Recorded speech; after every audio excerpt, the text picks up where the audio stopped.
You know when they say person they get audacity, at the same time that person can still get mind join am.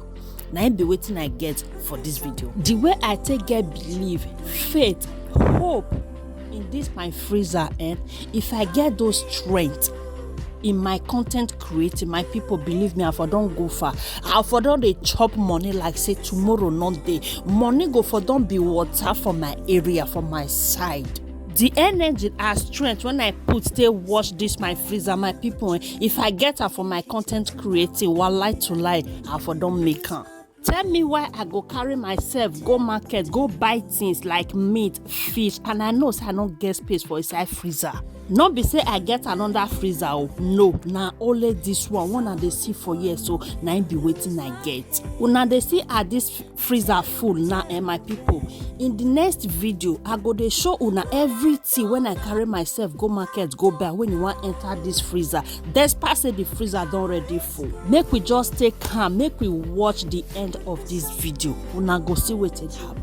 As I quick close for work this very faithful day, my people, now I carry myself go market, go buy things, and I know say I no get space. As I carry those things reach as my people, now when I first open my freezer, the thing don already full. I say to myself, what am I going to do now? You see those things when I go buy, I just fell leave them for one corner. Enter my kitchen, make correct hot semo with ogbono soup when I make the other day. After I don't eat finish and do everything I supposed to do that evening. Now say make my children go bed, make they go sleep, because if they not enter bed, they feel they disturb me. Mommy, I don't want to hear that noise this night. I begin the work that was awaiting me, my people. I start to watch my freezer. If you not see the end of this video, it go shock you just the way it shocked me too.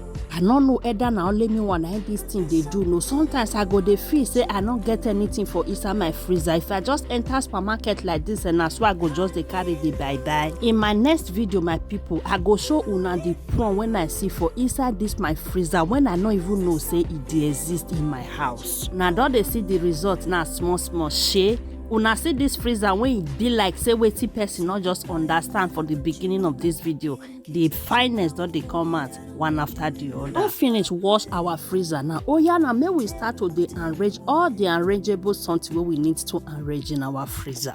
At the same time, my people, I throw a lot of things out of this my freezer when it did there for the longest, when I don't even know either I go use or not, but I have to throw it away. Hey, my people, this one not be that freezer where it full like Dangote trailer before. Not be this one that they see empty space. So thank you all for watching, and see you all in my next video. I go to show now everything we go to enter this freezer one after the other. Bye.